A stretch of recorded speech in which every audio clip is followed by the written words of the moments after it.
Welcome to my channel. मैं हूं शुभम और आज मैं आपको बताने वाला हूं कि हमने एशियन पेंट में किस तरह से स्विंग ट्रेड परफॉर्म किया था और हमने उसमें ऑलमोस्ट 12% जनरेट किया है। ठीक है, तो मैं आज एशियन पेंट का आपको स्विंग ट्रेड एक्सप्लेन करूंगा कि हमने किसके बेसिस पे हमने ट्रेड लिया था और किस तरह से हमें 12% जनरेट करने के लिए एक अपॉर्चुनिटी हमने फाइंड आउट की। तो अगर आप यहाँ पर चार्ट पैटर्न अगर देखोगे तो ये आपको एक कंसोलिडेशन जोन में दिखाई दे रहा होगा, सपोर्ट एंड रेजिस्टेंस के बीच में फंसा हुआ दिखाई दे रहा होगा। इसे चैनल पैटर्न कहते हैं। ठीक है, तो बिगिनर के लिए मैं बता रहा हूँ, मैं हर एक वीडियो में बताऊंगा कि सपोर्ट एंड रेजिस्टेंस किसे कहते हैं और चार्ट पैटर्न किस तरह से फॉर्म होते हैं। ठीक है, तो आज जो चार्ट पैटर्न इस ट्रेड में यूज हुआ है उस चार्ट पैटर्न के बारे में आज मैं बताऊंगा आपको। बट पहले मैं सपोर्ट एंड रेजिस्टेंस के बारे में आपको बता देता हूँ। ठीक है, बेसिकली सपोर्ट एंड रेजिस्टेंस किस तरह से काम करता है, ये आप ये लाइंस आप पकड़ के चल सकते हो। ठीक है, सपोर्ट एंड रेजिस्टेंस हमेशा इसी के हिसाब से होता है, स्ट्रेट लाइन में रहता है। ठीक है, इसे चैनल पैटर्न हम कहते हैं। ठीक है, जब भी कोई भी स्टॉक अगर नीचे से मूव करते हुए आ रहा होगा, ठीक है, अपसाइड में अगर जाएगा तो एक इसे रेजिस्टेंस फॉर्म करेगा ये। ठीक है, रेजिस्टेंस फॉर्म करने के बाद में वहां से एक नीचे का साइड का मोमेंटम ये करेगा। तो हमारे लिए ये क्या हो गया, यहाँ पर सेलर जोन एक्टिव हो गया है, यहाँ पर सेलर्स एक्टिव हो गए। सेलर्स ने एक जो पोजीशंस है ये स्क्वायर ऑफ की है यहाँ पर, और यहाँ से एक डाउन साइड का एक मूवमेंटम आया। उसी हिसाब से आप सपोर्ट के हिसाब से अगर पकड़ोगे तो सपोर्ट किस तरह से फॉर्म होता है, बायर्स फिर से एक्टिव हो जाते हैं और जो स्टॉक प्राइस है वो ऊपर के साइड में मूवमेंट करने लगता है। तो ये हमारे लिए फिर सपोर्ट एरिया क्रिएट हो जाता है और ये हमारे लिए रेजिस्टेंस एरिया क्रिएट हो जाता है। तो पहले ये सब कुछ फॉर्म नहीं होता है। ठीक है, हमें जैसे जैसे जो चार्ट पैटर्न क्रिएट होते रहता है उसके हिसाब से हमें दिखाई देता है कि यहाँ पर सपोर्ट एंड रेजिस्टेंस फॉर्म हो रहा है, उसके बेसिस पे हम फिर उसमें ट्रेड प्लान करते हैं। तो अभी आप देख सकते हो यहाँ पर, अगर मैं आपको बताऊँ तो ये इस तरह से फॉर्मेशन होता है। ठीक है, वो सपोर्ट एंड रेजिस्टेंस पे ही जंप करते रहता है, सपोर्ट से जंप करेगा, रेजिस्टेंस से फिर से फॉल करेगा। तो ये बेसिकली जो चैनल पैटर्न है उसका बिहेवियर होता है कि इस तरह से चैनल पैटर्न वर्क करता है। तो एशियन पेन अगर मैं आपको दिखाऊँ यहाँ पर, एशियन पेन आप देख सकते हो कि ये किस तरह से मूवमेंट कर रहा था। अभी अगर आप देखोगे तो 2021 के अप्रैल से आप देख सकते हो कि करंट सिचुएशन में भी अभी भी ये एशियन पेन चैनल पैटर्न में ही फंसा हुआ है। आपको दिखाई दे रहा होगा, मैं थोड़ा सा बड़ा कर देता हूँ इसको। ठीक है, आप देख सकते हो यहाँ से इसने मोमेंटम स्टार्ट किया, एक रेजिस्टेंस, पहले इसने रेजिस्टेंस को फॉर्म किया, उसके बाद में वहां से एक फॉल आया, फिर से एक अपसाइड का मूवमेंट देने की कोशिश किया। सेलर ने यहाँ से ही पुश किया इसको नीचे से, बट जो प्रीवियसली सपोर्ट यहाँ पर क्रिएट हुआ था, ठीक है, जो प्रीवियस सपोर्ट था उसी सपोर्ट से इसने बाउंस बैक किया और अपसाइड का एक मोमेंटम दिया है। और आप रेजिस्टेंस के हिसाब से भी देख सकते हो कि जो पहले इसने रेजिस्टेंस फॉर्म किया था इस जगह पर, अब यहाँ पर देखो, ठीक है, जो रेजिस्टेंस इसने फॉर्म किया था उसी रेजिस्टेंस से फिर से एशियन पेंट डाउन साइड में एक मोमेंटम किया है इसने। तो इसके बिहाफ पे हमें क्या समझ में आता है कि सपोर्ट एंड रेजिस्टेंस इस तरह से वर्क करता है। मैं हमेशा आपको बताता हूँ कि मैं प्योरली सपोर्ट एंड रेजिस्टेंस और पैटर्न्स के बेसिस पे मैं काम करता हूँ मार्केट में। ठीक है, मैं कोई भी इंडिकेटर यूज नहीं करता हूँ।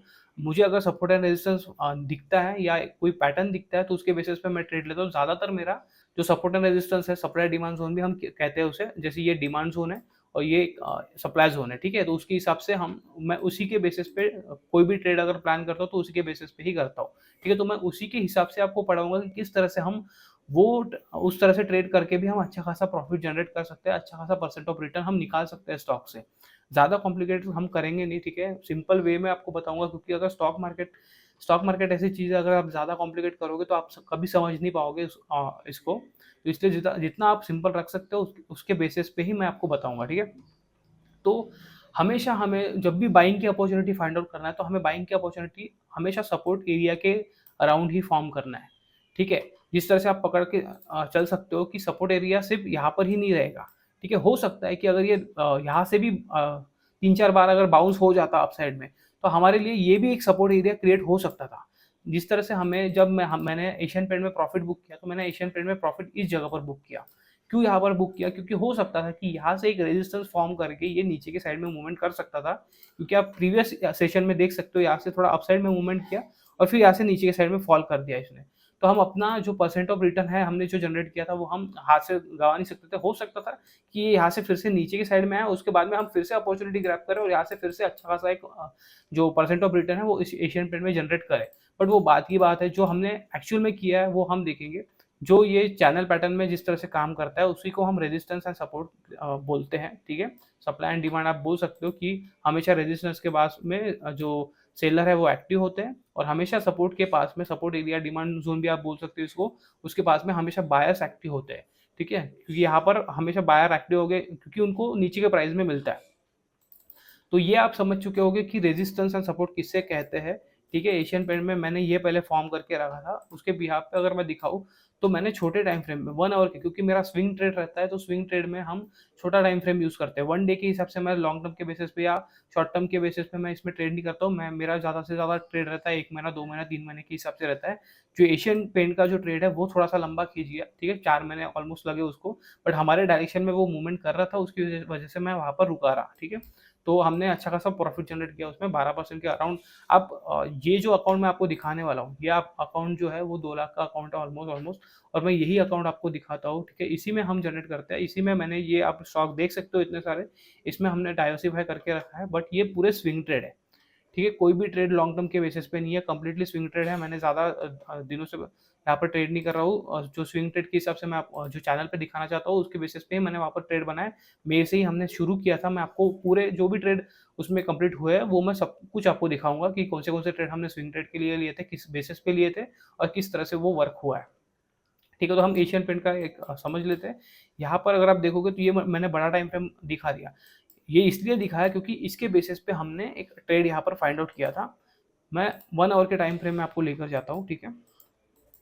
आप ये एरिया छोड़ दो यहाँ पर, क्योंकि देखो यहाँ पर हमें आगे का जो डाटा है वो दिखेगा नहीं, जब हम ट्रेड में एंटर करने लगेंगे तब हमें कोई भी आगे का डाटा हमें दिखने नहीं वाला है, ठीक है।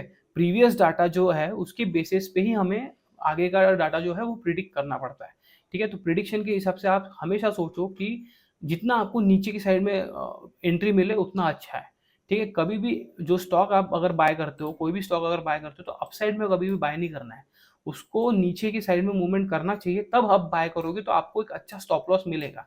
कोई भी जो ट्रेड है वो श्योर शॉट रहता नहीं है, हमेशा 100% आपको कभी भी गारंटी नहीं रहती है कि उसमें प्रॉफिट ही होने वाला है। आपको एक स्टॉप लॉस लेकर चलना ही पड़ता है, ठीक है। तो ही आप उस ट्रेड में आप एंटर कर सकते हो। अगर आपको पता है कि आपका स्टॉप लॉस कहाँ पर है तो आपको वो जो इमोशन है वो झेलने की ताकत आ जाती है उसमें, ठीक है। तो इसके बिहाफ पे अगर मैं आपको दिखाऊँ तो ये आगे का पोर्शन हमें दिखाई नहीं देगा। यहाँ पर जब एशियन पेंट नीचे के साइड में मूवमेंट किया, एक अच्छा खासा इसने फॉल किया, ये पैटर्न का एक ब्रेक किया, एक अच्छा खासा नीचे के साइड में नीचे के साइड में फॉल किया एक एशियन पेंट ने। उसके बाद में अगर आप देखोगे तो यहाँ पर इसने एक चैनल पैटर्न फॉर्म करना शुरू किया था और इसने डिसेंडिंग ट्रायंगल पैटर्न भी क्रिएट किया था। ये आपको लाइन दिखाई दे रही होगी, मैं सपोर्ट एंड रेजिस्टेंस पे काम करता हूँ तो मैं सपोर्ट एंड रेजिस्टेंस को भी ड्रॉ करता हूँ, उसके साथ साथ में जो अगर पैटर्न दिखता है तो उसको भी मैं ड्रॉ करता हूँ। तो उसके बिहाफ पे अगर आप देखोगे तो यहाँ पर डिसेंडिंग ट्रायंगल फॉर्म किया था इसने, आप देख सकते हो यहाँ पर एक रेजिस्टेंस क्रिएट हुआ है, फिर से यहाँ पर रेजिस्टेंस क्रिएट हुआ है और फिर से यहाँ पर एक रेजिस्टेंस क्रिएट हुआ है। तो ये रेजिस्टेंस के पहले मैंने यहाँ पर ट्रेड बनाया था, ठीक है। तो आप देख सकते हो यहाँ पर रेजिस्टेंस क्रिएट होने के साथ साथ यहाँ पर एक सपोर्ट भी क्रिएट हुआ था, और ये ऑलमोस्ट जो सपोर्ट है वो जो हमारा जो बड़े टाइम फ्रेम में सपोर्ट है उसके आसपास सपोर्ट क्रिएट हुआ था। तो इसके बिहाफ पे मैंने ये ट्रेड बनाया था। एक अच्छा खासा हमें पैटर्न यहाँ पर दिखाई दे रहा था, तो मैं ये पैटर्न आपको गूगल पे भी दिखा देता हूँ, ठीक है। देख सकते हो आप, इसे डिसेंडिंग ट्रायंगल पैटर्न कहते हैं। जब भी इसका ब्रेक होता है, ठीक है, अपसाइड में अगर ब्रेक होता है तो अपसाइड के हिसाब से हमें ट्रेड लेना पड़ता है, डाउन साइड में अगर ब्रेक होता है तो डाउन साइड के हिसाब से हमें ट्रेड लेना पड़ता है।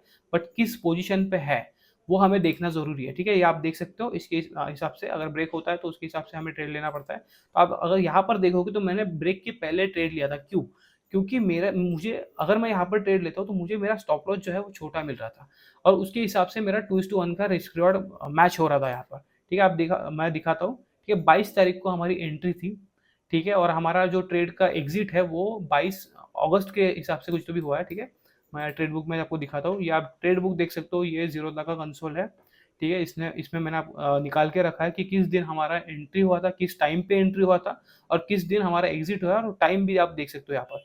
तो एशियन पेंट का जो एंट्री है हमारा वो 22 अप्रैल के दिन एंट्री हुआ था 9:22 को, ठीक है। आप देख सकते हो यहाँ पर एशियन पेंट, ठीक है। और हमारा इसका एग्जिट जो है वो 22/8 को हुआ था, मतलब 22 अगस्त को हुआ था 11:02 पे, ठीक है। तो इस समय पर हमारा एग्जिट हुआ था, ये आप देख सकते हो अप्रैल मंथ है और ये अगस्त मंथ है। इसका मैं पीएनएल भी आपको दिखा देता हूँ, ठीक है। मैंने यहाँ पर डाल के रखा है, ठीक है। 22 तारीख आप देख सकते हो यहाँ पर, तो 22 अगस्त की तारीख है क्योंकि 22 अगस्त को हमने यहाँ पर प्रॉफिट बुक किया था, ठीक है। 1000 रुपये का प्रॉफिट है यहाँ पर। तो इसमें ऑलमोस्ट अमाउंट जो यूज है यहाँ पर देख सकते हो, बाय वैल्यू 8,000 8,500 के हिसाब से यहाँ पर बाय वैल्यू था, क्योंकि हमने वो डाइवर्सिफाई करके रखा है डिफरेंट स्टॉक में हमने लेकर रखा है, तो उसके हिसाब से इस स्टॉक में पर्टिकुलर इतना ही अमाउंट बैठ रहा था, उसके हिसाब से हमने वहाँ पर ट्रेड एग्जीक्यूट किया था। यहाँ पर आप देख सकते हो प्रॉफिट, ठीक है। तो ये ट्रेड हमारा बहुत ज़्यादा दिन तक चला था। यहाँ पर आप देखोगे तो मैं आपको यहाँ पर दिखाता हूँ एग्जैक्ट एंट्री मेरी, ठीक है। जब इसने यहाँ पर एक सपोर्ट क्रिएट किया, पहले यहाँ पर सपोर्ट क्रिएट किया था, उसके बाद में फिर से सपोर्ट क्रिएट किया, बायस जो है वो ऊपर की साइड में पुश करने की कोशिश कर रहे थे। उसके बाद में फिर से इसने जो यहाँ से आप देखोगे तो यहाँ पर एक रेजिस्टेंस था, रेजिस्टेंस भी था, और पैटर्न का जो है पैटर्न का भी एक रेजिस्टेंस यहाँ पर आ रहा था, ठीक है। तो उसके हिसाब से इसने डाउन साइड में मूवमेंट जब किया, और फिर यहाँ पर जब गैप डाउन ओपन करने के बाद में यहाँ पे सपोर्ट लेने लगा, ठीक है। तो नेक्स्ट ही दिन इसके 22 तारीख को मैंने यहाँ पर एंट्री बना ली थी, क्योंकि यहाँ पर मुझे, यहाँ पर अगर मैं एंट्री करता तो उसके हिसाब से मुझे यहाँ पर अच्छा खासा स्टॉप लॉस यहाँ पर बैठ रहा था, और मेरा स्टॉप लॉस इसके नीचे था, क्योंकि ये इंपॉर्टेंट सपोर्ट एरिया था। तो इंपॉर्टेंट सपोर्ट एरिया था, उसके हिसाब से मेरा इसके नीचे ही स्टॉप लॉस था, ठीक है। मैं यहाँ पर थोड़ा सा रुक सकता था, क्योंकि आप देखोगे तो मैं वन डे में आपको दिखाता हूँ, हमेशा वो सपोर्ट एरिया पे रिएक्ट करता है, पर जरूरी नहीं है कि वो सपोर्ट एरिया से ही रिएक्ट करेगा, थोड़ा बहुत नीचे ऊपर भी आ सकता है, तो आपको उसके बिहाफ पे भी देखना पड़ता है कि थोड़ा बहुत ये नीचे ऊपर कर सकता है, बट सपोर्ट एरिया के पास है तो चांसेस ऑफ अपसाइड का मूवमेंट उसका ज़्यादा रहता है, ठीक है। तो उसके हिसाब से मैं यहाँ पर रुका था। आप देखो कि एंट्री के बाद में इसने अच्छा खासा मोमेंटम दिया यहाँ पे, और उसके बाद में फिर से नीचे के साइड में मोमेंटम किया। बट हम यहाँ पर क्यों रुक सके? क्योंकि हमारे पास एक स्ट्रॉन्ग सपोर्ट एरिया था, जो हमने बड़े टाइम फ्रेम में फाइंड आउट करके रखा था, ठीक है। मैंने ट्रेड को एग्जीक्यूट किया 1 आवर के टाइम फ्रेम में, छोटे टाइम फ्रेम में किया, क्योंकि स्विंग ट्रेड के बेसिस पे रहता है, बट जो एनालिसिस रहता है वो हमेशा बड़े टाइम फ्रेम के हिसाब से आपको करना पड़ता है। अगर वन डे में अगर मुझे एक अच्छा सपोर्ट एरिया वहाँ पर दिख रहा है, तो वो ही मेरा स्टॉप लॉस एरिया बनेगा। ज़रूरी नहीं है कि मैं प्राइस के हिसाब से वहाँ पर स्टॉप लॉस लगाऊंगा, मेरा प्राइस के हिसाब से नहीं रहता है। अगर ये इसके नीचे अगर निकलने लगता, नीचे की साइड में मोमेंटम करने लगता, तो फिर मैं यहाँ पर निकल जाता, ठीक है। फिर मेरा वहाँ पर एग्जिट हो जाता। बट यहाँ पर नीचे का साइड में मोमेंटम नहीं किया। आप देख सकते हो कि ये सपोर्ट एरिया किस तरह से वर्क हुआ है। यहाँ से नीचे की साइड का मोमेंटम आया, और यहाँ पर देख सकते हो कितना अच्छा बुलिश कैंडल यहाँ पर क्रिएट हुआ है, इतना अच्छा वॉल्यूम यहाँ पर आया था, ठीक है। अच्छा खासा मूवमेंट यहाँ पर क्रिएट हुआ, और यहाँ से फिर जो एशियन पेंट ने अपसाइड का मोमेंटम शुरू किया, आप देख ही सकते हो, ठीक है। ये हायर हाई हायर लो का फॉर्मेशन करते हुए अपसाइड में जा रहा था, बट इसने टाइम बहुत ज़्यादा ले लिया हमारा, ठीक है। 4 महीने हमारा टाइम ले लिया, बस 4 महीने के हिसाब से इसने हमें रिटर्न भी उसके हिसाब से दिया, 12% ऑलमोस्ट, साढ़े 12% के ऑलमोस्ट इसने रिटर्न दिया। आप देख सकते हो यहाँ पर, मैं आपको दिखाता हूँ, ठीक है। 12.5% के ऑलमोस्ट यहाँ पर हमारा रिटर्न इसने जनरेट करके दिया है एशियन पेंट में, ठीक है। तो इस बिहाफ पे आपको जो भी स्विंग ट्रेड करते हैं उसके बिहाफ पे करना पड़ता है, कुछ ना कुछ उसका सिचुएशन बनना चाहिए, कुछ ना कुछ कंसिडरेशन होना चाहिए कि इसके बिहाफ पे मैं ट्रेड यहाँ पर बना रहा हूँ। मुझे पता होना चाहिए कि मेरा स्टॉप लॉस यहाँ पर है, इस एरिया पे स्टॉप लॉस है, उसके बिहाफ पे मुझे कितना % ऑफ रिटर्न मिलने वाला है, उसके हिसाब से आपको स्विंग ट्रेड करना पड़ता है, ठीक है। मैं आपको रिकमेंड नहीं कर सकता हूँ, बट आपको बेसिक आइडिया दे सकता हूँ कि किस तरह से स्विंग ट्रेड किया जाता है, ठीक है। मैं आपके लिए हो सकता है कि अगर मैं मेरे लिए अगर कोई स्टॉक फाइंड आउट कर रहा हूँ, तो उसके हिसाब से मैं आपको वो पैटर्न मैं दिखा सकता हूँ, बट एंट्री कहाँ पर करना है, एग्जिट कहाँ पर करना है, कितना आपका कैपिटल उसमें यूज होगा, और किस तरह से उसको मैनेज करना है, वो सब आपके हिसाब से आपको करना पड़ेगा, वो सब आपको सीखना पड़ेगा। मैं धीरे धीरे आपको बिगिनर लेवल के हिसाब से मैं यहाँ पर पढ़ाऊंगा, बट वो एंट्री जो लेना है वो आप इस तरह से मत पकड़ के चलो कि सर ने बता दिया कि इसमें एंट्री करना है और एंट्री कर लिया, उस तरह से नहीं होता है, ठीक है। आपका पैसा रहता है तो आपको मैनेज करना पड़ता है वो। और बेस्ट टाइम फ्रेम अगर स्विंग ट्रेड के हिसाब से अगर पकड़ोगे तो 1 आवर का टाइम फ्रेम ही सबसे बेस्ट होता है, ठीक है। 1 आवर में अगर आप स्विंग ट्रेड अगर आपको 1 मंथ या 2 मंथ के हिसाब से अगर फाइंड आउट करना है, तो 1 आवर सबसे बेस्ट है। मैं सबसे ज़्यादा ट्रेड जो स्विंग ट्रेड फाइंड आउट करता हूँ वो 1 आवर में ही फाइंड आउट करता हूँ। जितने भी ट्रेड मैंने अभी तक लिए हैं इसमें, इसी अकाउंट में, जो देखो जो प्रूफ के साथ है, मैं यहाँ पर आपको ऐसे पढ़ा सकता हूँ कि ये पैटर्न है, ठीक है। यहाँ पर इस तरह से ब्रेक हुआ, यहाँ पर एंट्री हुई, यहाँ से अपसाइड का मोमेंटम आया, ठीक है। ये पैटर्न है, यहाँ पर एक ब्रेकडाउन हुआ, यहाँ से एक डाउन साइड का मोमेंटम आया। यहाँ पर आप देख सकते हो, यहाँ पर एक पैटर्न है, ठीक है। यहाँ पे एक डाउन साइड का मूवमेंट ब्रेक किया, और यहाँ से डाउन साइड का मूवमेंट आया। मुझे इस तरह से आपको नहीं पढ़ाना है, ठीक है। मैंने जो एक्चुअल में ट्रेड लिए है वही मैं आपको बताऊंगा, ठीक है। क्योंकि बैक डाटा दिखा के पढ़ाना और खुद से ट्रेड करके पढ़ाना वो बहुत ज़्यादा डिफरेंट होता है। मैं जो भी अभी भी देखो, जितने भी ट्रेड मैंने एक्चुअल में लिए है स्विंग ट्रेड, उसका सबका मैं एनालिसिस बताऊंगा। उसके बाद में अगर कोई किसी किसी स्टॉक में अगर कोई एंट्री बनती है या किसी स्टॉक में मुझे अच्छा खासा पैटर्न दिखता है, वो मैं आपको आपके लिए अपडेट करूँगा कि ये स्टॉक्स है, इसका पैटर्न है, अच्छा खासा पैटर्न इसमें दिखाई दे रहा है। बट उसमें मैं ट्रेड नहीं बताऊँगा कि कहाँ पर एंट्री करना है, कहाँ पर एग्ज़िट करना है, कहाँ पर स्टॉप लॉस लगाना है। क्योंकि ये जो मैं वीडियो में एक्सप्लेन करने वाला हूँ आपको, उसमें आपको आप सीख जाओगे कि किस तरह से एंट्री किया जाता है, कहाँ पर एंट्री किया जाता है, कितना टारगेट आपको रखना पड़ता है और कितना आप स्टॉप लॉस लेकर चल सकते हो। क्योंकि अगर आप बोलोगे कि मैं सिर्फ 1-2% का स्टॉप लॉस लगाऊंगा स्विंग ट्रेड में, तो उस तरह से चलता नहीं है। कभी-कभी आपको 1:1 के रिस्क रिवॉर्ड पे भी बैठना पड़ता है, कभी-कभी आपको 2:1 भी मिलता है, कभी-कभी आपको 5:1 भी मिल जाता है। ठीक है, तो स्विंग ट्रेड का उसी हिसाब से रहता है, हमेशा डिसाइड नहीं रहता है, स्टॉक की मोमेंटम पे डिसाइड करता है। कोई स्टॉक 2 दिन में ही मोमेंटम कर देगा, जैसे गुजरात गैस का आपको दिखाया था, पिछला ही वीडियो है, आप जाकर देख लो। ठीक है, यहाँ पर मैं आई बटन में डाल दूंगा उसको, कि आप देख सकते हो कि आप मैं एंड स्क्रीन में डाल दूंगा गुजरात गैस का वीडियो, वहाँ वो आप चेकआउट कर लेना। तो वो अगर मोमेंटम देखोगे तो 4 दिन 5 दिन ही लगे थे, उसमें उसने उसमें भी हमने 12% का रिटर्न जनरेट किया। वही एशियन पेंट देखोगे तो एशियन पेंट में 12% जनरेट करने के लिए हमें ऑलमोस्ट 4 महीने बैठना पड़ा। तो इस तरह से, इसलिए आप एक ही बास्केट में आप सब ये नहीं कर सकते, या मैं इस तरह से नहीं बोल सकता कि 2 लाख मैंने एक ही स्टॉक में लगा दिया और छोड़ दिया। ठीक है, उस तरह से भी मुझे रिटर्न बनेगा, बट मैं तो अटक गया ना, क्योंकि मेरे सामने बहुत सारी अपॉर्चुनिटी है, तो उसके हिसाब से मुझे सोचना पड़ता है। तो एफडी के रिटर्न के हिसाब से अगर आप पकड़ो तो 12% का रिटर्न आप पकड़ के चलो कि 4 महीने में निकल रहा है। कोई कोई स्टॉक मुझे 10% का रिटर्न 1 महीने के अंदर दे देता है, 15 दिन के अंदर दे देता है। ठीक है, तो आप इस तरह से पकड़ के चलोगे तो एक अच्छा खासा रिटर्न हम जनरेट कर सकते हैं ईयर ऑन बेसिस पे। बट हमें डाइवर्सिफाई करके क्यों रखना पड़ता है, क्योंकि अगर हम एक ही स्टॉक में अगर पैसा लगाएंगे तो लॉस होते वक्त भी उसी हिसाब से होगा। ठीक है, अगर मैं डिफरेंट टाइप ऑफ स्टॉक्स में अगर लेकर रखता हूँ तो हो सकता है कि मेरे प्रॉफिट करने के चांसेस है वो बढ़ जाते हैं, क्योंकि जो अमाउंट है वो डिस्ट्रीब्यूट हो जाता है, तो उसके हिसाब से हमें रखना पड़ता है। ठीक है, तो सिंपल सा एक्सप्लेनेशन है एशियन पेंट का, सिंपल सा पैटर्न है ये। आपको अगर आपने यूट्यूब के, अगर कोई बिगिनर होगा तो उसे नहीं पता होगा कि सपोर्ट एंड रेजिस्टेंस किसे कहते हैं, पैटर्न किसे कहते हैं। ठीक है, तो पैटर्न के हिसाब से मैं आपको जो पैटर्न एक्चुअल में बने हैं उसके हिसाब से मैं आपको पढ़ाऊंगा। तो डिसेंडिंग पैटर्न यहाँ पर दिखाई दिया। ठीक है, डिसेंडिंग पैटर्न था यहाँ पर, इसके लिए मैंने डिसेंडिंग पैटर्न के हिसाब से आपको बताया। हो सकता है कि मैं अगर अगला वीडियो जो भी बनाऊंगा उसमें हो सकता है कि डिफरेंट पैटर्न हो वहाँ पर, तो मैं वो पैटर्न के हिसाब से आपको दिखाऊंगा। ठीक है, तो डिसेंडिंग पैटर्न था, यहाँ पर आप देख सकते हो, चेक कर सकते हो, हमने ट्रेड किया था यहाँ पर। ठीक है, आप देख सकते हो 12.5% का रिटर्न हमने जनरेट किया था एशियन पेंट में। मैं ट्रेड बुक भी आपको दिखाता हूँ, फिर से देख लो आप। एशियन पेंट का ट्रेड है, 22 अप्रैल को एग्जीक्यूट हुआ था। ठीक है, और 22 अगस्त को हमने एग्जिट किया था। यहाँ पर आप टाइम देख सकते हो कि टाइम क्या हो रहा है। ठीक है, 22 अप्रैल का टाइमिंग है और 22 अगस्त का भी टाइमिंग है, एग्जिट का भी टाइमिंग है, तो आप कंप्लीटली चेक कर सकते हो। मैं रिफ्रेश कर देता हूँ आपके लिए। ठीक है, आप देख सकते हो, रिफ्रेश कर से मैं फिर से यहाँ पर लगा देता हूँ। यहाँ पर 22 अप्रैल से लेकर 22 अगस्त का यहाँ पर लगा देता हूँ। ठीक है, एशियन पेंट है। ठीक है, आ गया यहाँ पर एशियन पेंट का, आप देख सकते हो 22 अप्रैल से 22 अगस्त तक एशियन पेंट का ट्रेड है। आप ट्रेड बुक में चेक कर सकते हो। पीएनएल में अगर हो सके तो पीएनएल भी रिफ्रेश कर देता हूँ और फिर से यहाँ पर लगा देता हूँ। ठीक है, अगस्त 22 का। ओके, तो आपके सामने मैं यहाँ पर रियलाइज कर देता हूँ, रियलाइज प्रॉफिट कर देता हूँ। ठीक है, एशियन पेंट देख सकते हो आप, आपके सामने मैंने रिफ्रेश किया जो भी किया है, तो आप इसी के हिसाब से आप ट्रेड कर सकते हो। सिंपल रहता है, ज़्यादा कुछ कॉम्प्लिकेटेड करना नहीं पड़ता है, और इसी के बेसिस में मैंने कंटिन्यूसली प्रॉफिट किया। मैं आपको पीएनएल स्टेटमेंट दिखाता हूँ कि हमने मई से इस अकाउंट में शुरू किया स्विंग ट्रेड। ठीक है, और मैं क्यों हमेशा आपको पीएनएल दिखाता हूँ, क्योंकि पीएनएल में आपको समझ में आता है कि एक्चुअल में हमने ट्रेड किया था या नहीं किया था। ठीक है, वो ज़्यादा इंपॉर्टेंट रहता है। इसका मैं वेरीफाइड लिंक भी डाल सकता हूँ, बट वो पर्टिकुलर डे का लिंक नहीं आता है। ठीक है, कंप्लीट डेटा का लिंक जाएगा और उसमें ट्रेड्स भी रहते हैं, तो उसके हिसाब से मैं यहाँ पर दिखाऊंगा। नहीं, अगर किसी को अगर वेरीफाइड पीएनएल चाहिए तो मैं वो भी डाल दूंगा। ठीक है, जब आप कमेंट करिए, मैं आपको कमेंट में डाल दूंगा वेरीफाइड पीएनएल, आप जाकर देख लेना। ठीक है, एक वीडियो का।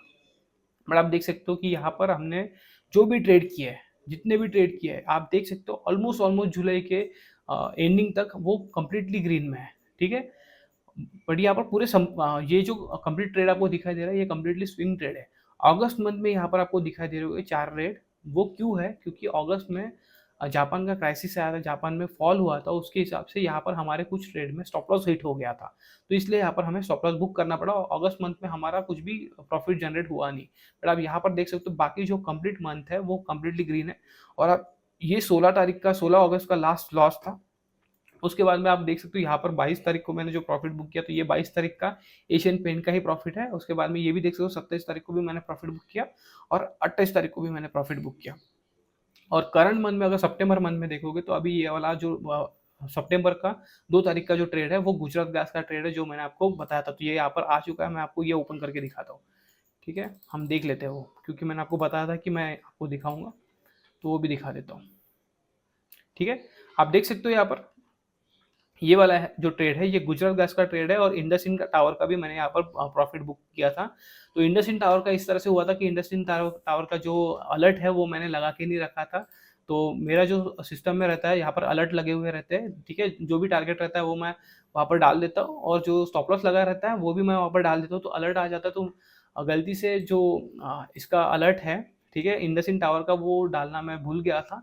तो इस वजह से थोड़ा-सा कम प्रॉफिट बुक करना पड़ा, क्योंकि यहाँ पर अच्छा खासा मतलब 7-8% का प्रॉफिट हमें निकल रहा था, बट वो हमें कम बुक करना पड़ा। ठीक है, 4.5% ही मिला वहाँ पर। बट आप गुजरात गैस का देख सकते हो, मैंने कल ही वीडियो बनाया था गुजरात गैस का, आप जाकर चेकआउट करो, वो वीडियो भी देखो कि किस तरह से हमने उसमें 12% का रिटर्न जनरेट किया था, वो भी 4 दिन में। ठीक है, अच्छा खासा गुजरात गैस एक ही दिन में 12% का मूवमेंट उसने किया था। तो ये मैंने आपको ट्रेड दिखा दिया गुजरात गैस का, देख सकते हो आप। ठीक है, 10 क्वांटिटी मैंने जो बाइंग वैल्यू थी वो और सेलिंग वैल्यू थी वो भी आपको दिखा दी थी। ठीक है, 10 क्वांटिटी हमने ली थी इसमें और 12.5% के ऑलमोस्ट 12% ही पकड़ के चलो आप, 12% का रिटर्न इसमें हमने बनाया था। तो इस तरह से स्विंग ट्रेड किया जाता है, ज़्यादा कॉम्प्लिकेटेड करना नहीं है। मार्केट जो है वो कंप्लीटली सपोर्ट एंड रेजिस्टेंस पे ही काम करता है, सप्लाई एंड डिमांड पे ही काम करता है। ठीक है, और पैटर्न अगर दिखते हैं उसमें अगर पैटर्न अगर दिखते हैं तो वो तो और ज़्यादा अच्छी बात होती है, बट उसे कंबाइन करना पड़ता है सपोर्ट एंड रेजिस्टेंस के साथ में। ठीक है, तो उसके बेसिस पे हम स्विंग ट्रेड सीखेंगे कि किस तरह से स्विंग ट्रेड किया जाता है और मैं आपको धीरे-धीरे आपको हर एक चीज़ इसमें की बताऊँगा। तो आज के लिए बस इतना ही, मिलते हैं नेक्स्ट वीडियो में। Thank you.